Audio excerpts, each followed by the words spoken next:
my name is Sarah, and today I'm going to be showing you how to take your warp off of your warping mill or warping frame and get it ready to put onto your loom.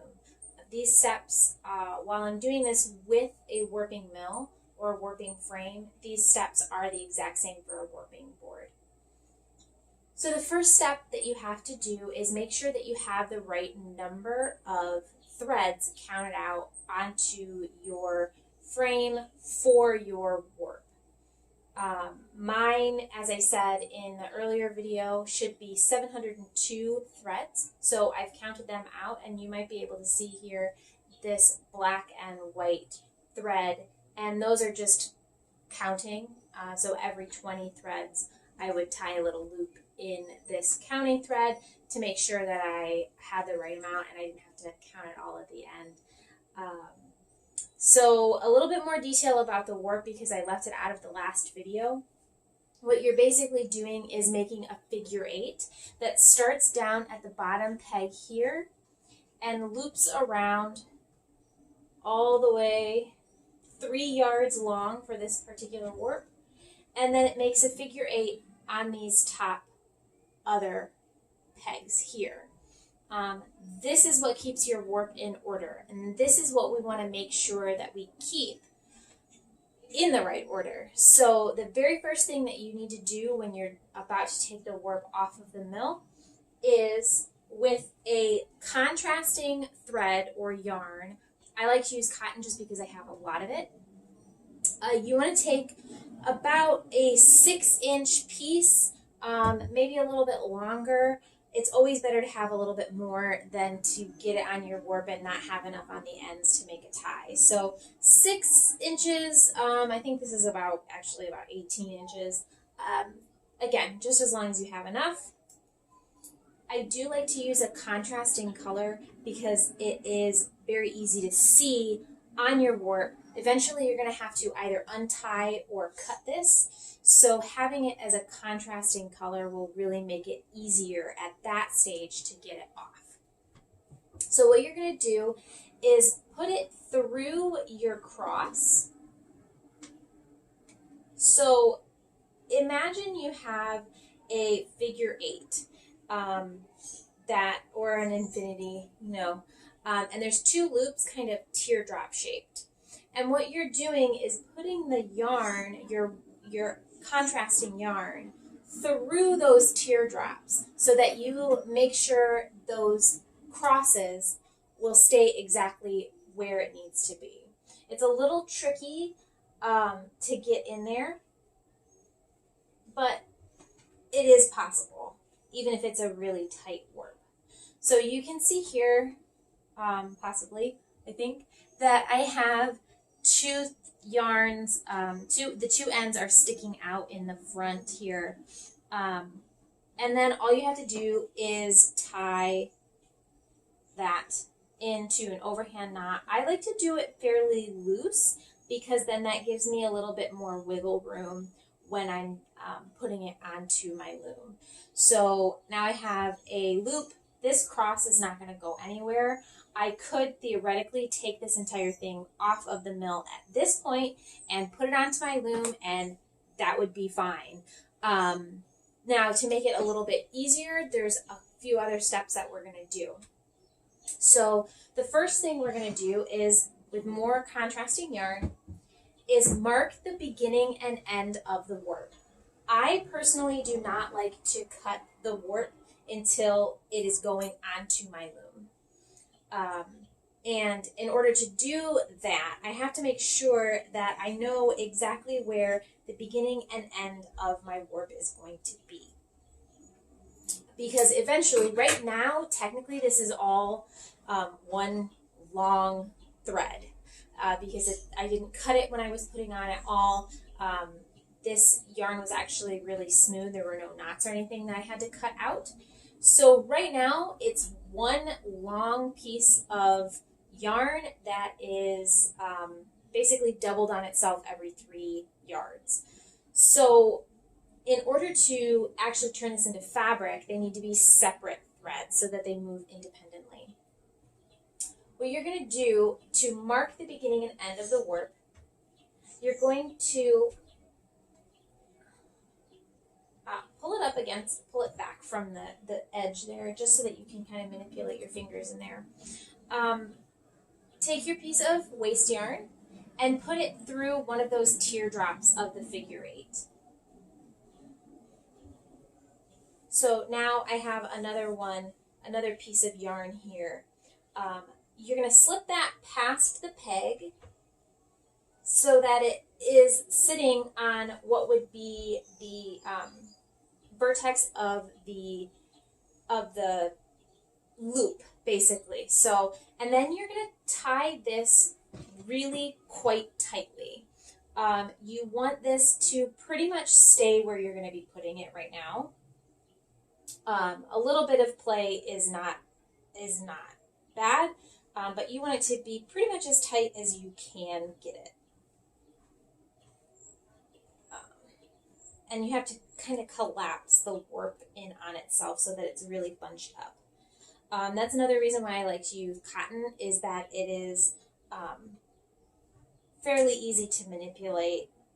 Cotton, when you're using that for your contrasting yarn, has a fair amount of play in it. So tie that in there, as like I said, as tight as you can. All right, and I do tie that in a double knot. I tie all of these in double knots. You could tie them in bows if you're really interested in untying them, but I find that knots are just a little faster to put on. So now I have the beginning of my warp marked with my purple thread, and then I'm going to go to the very end, and I'm going to do the same thing down here. So this is going to be the end of the warp, and this one is always a little bit harder to move forward away from the back so that I can manipulate it.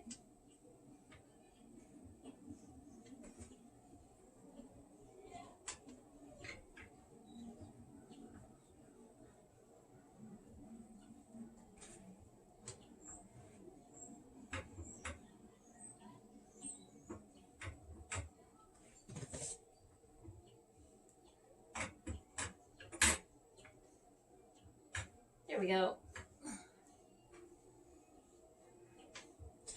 Okay, so we're going to be putting the other piece of waste yarn in the exact same way as we did at the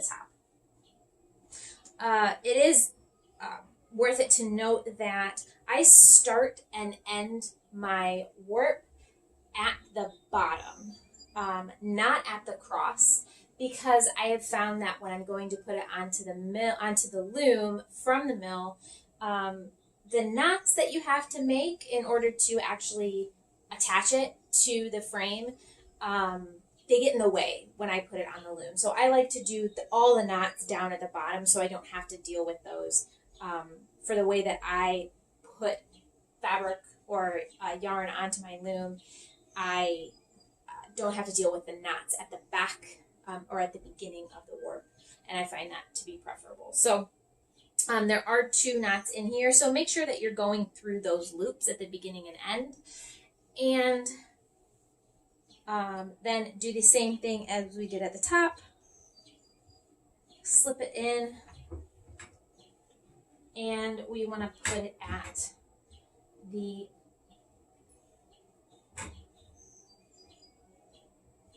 very end here. All right.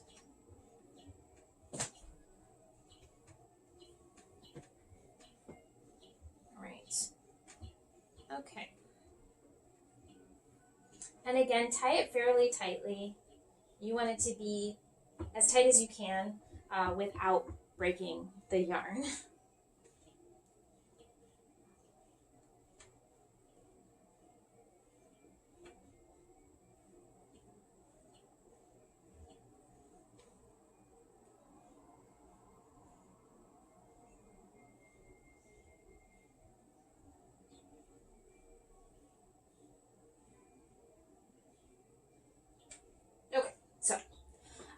There we go. So we've got this second tie here at the bottom.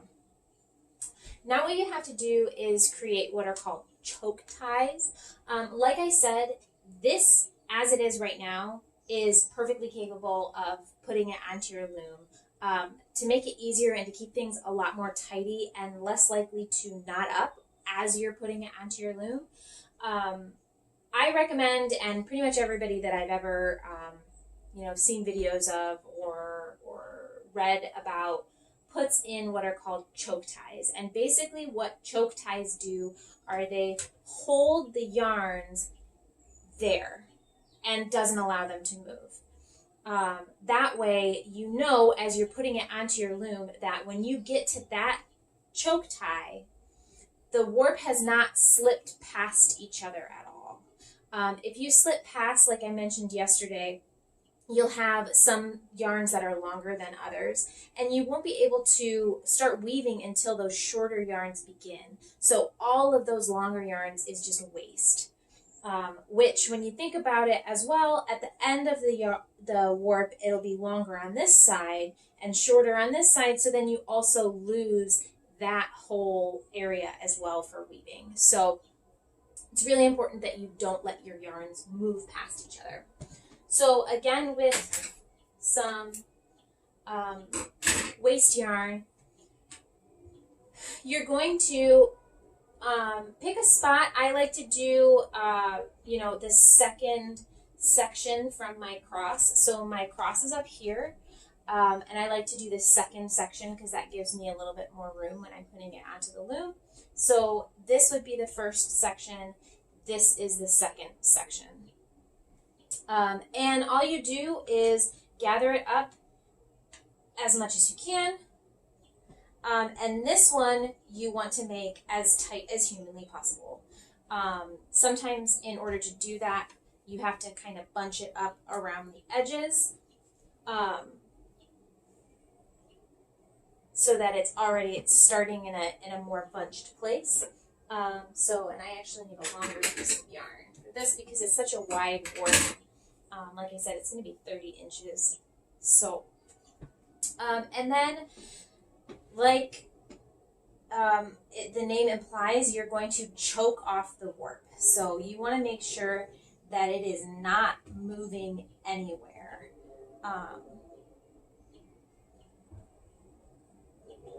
I like to tie this several times on the front and on the back, or the inside and the outside, if you want to think of it that way. I don't do any fancy knots here. I find that the tension that it's under is enough friction to keep it with just a plain old square knot, which is a granny knot on top of a granny knot.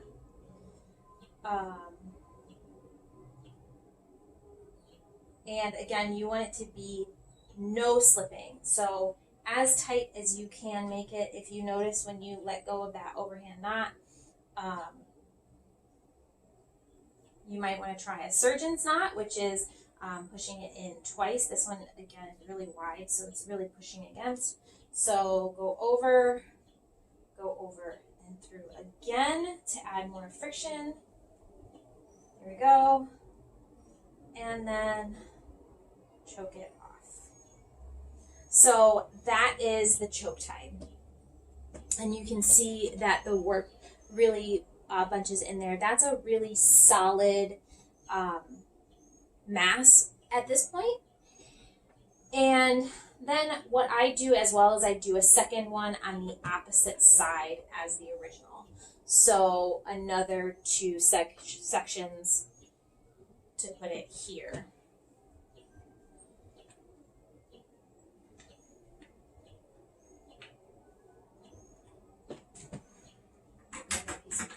Yarn. And the same thing again, you want it again as tight as possible. This is just an extra piece of insurance. I know that a lot of weaving instructors only do one choke tie.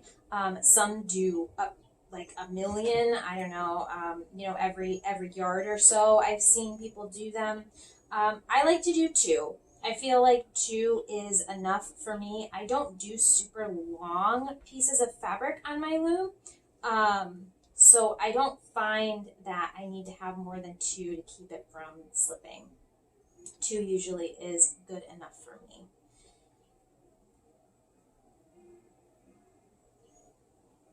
If you're not real great with knots, having a helper is great. Because then they can kind of help you put their finger there to make sure nothing slips when you're doing this. All right. So there we go. All right, I've got 2 choke ties. I've got my cross isolated so that it's not going to be slipping anywhere. I have the beginning and the end of my warp marked, so I don't have to worry about anything slipping with regards to that. And now it's time to take it off. It's a little scary the first time you do this because you're afraid that everything's going to kind of go and end up in a tangled mess, which I have had happen to me before, and it is not fun to try and untangle it. And I say the word try because you're not going to do it. So, yeah, so I always start from the bottom so that I can keep my cross as tidy as possible. So starting from the bottom, depending on how wide your warp is, you may have to remove your pegs. On a board, it's much easier to take it off because you're actually just pulling everything out all at the same time. With this warping mill, there is a little bit of tension that happens on the pegs because you're basically pulling it sideways. So I have to take these pegs off.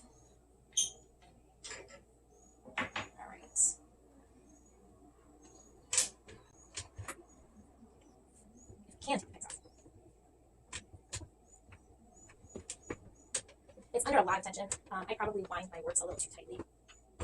And so I end up here pushing it. Okay. So there it is. And hold on to it here near the loop just so that it doesn't go flying. Once you get started and get it off the edge of the peg, it goes much quicker. There it goes.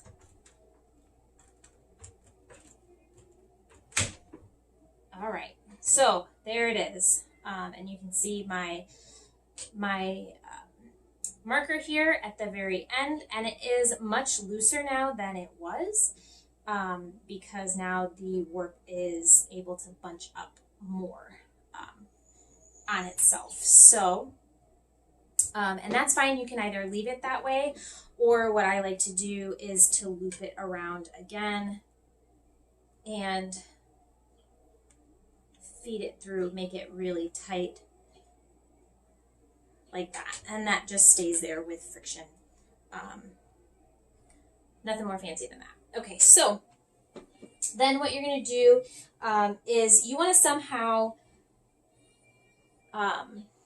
keep this nice and organized. I'm not going to be putting it onto the loom right away. So I like to do what's called chaining, which is basically just using your arm like a big crochet hook, and you're going to pull the loop through, pull the warp through in a series of crochet chains.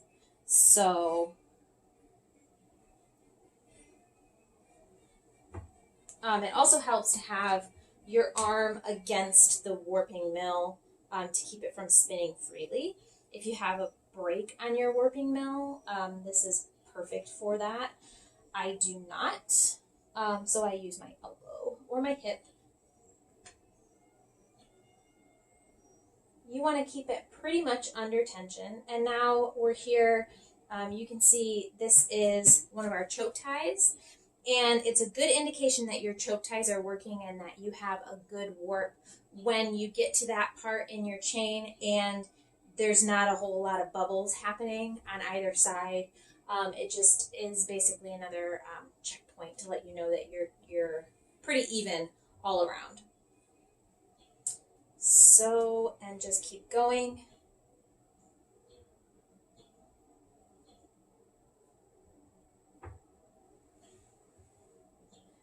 pull my counting threads through. I just leave them in there because they don't really make or break anything. All right, so now I'm moving over to this side. We have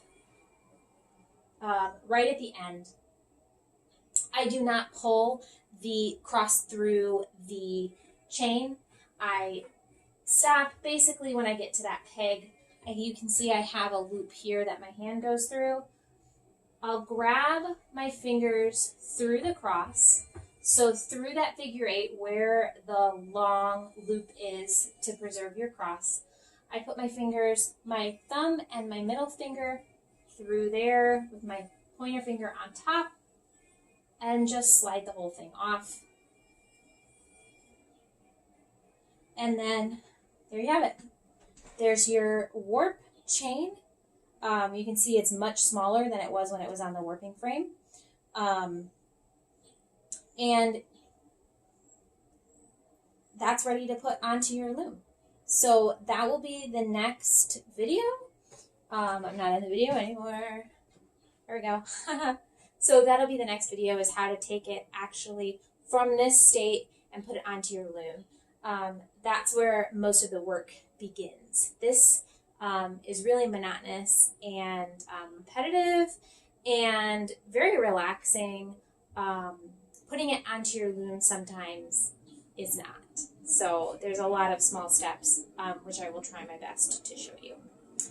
Okay, well, that'll be the next video, and hopefully that will be tomorrow. Thanks.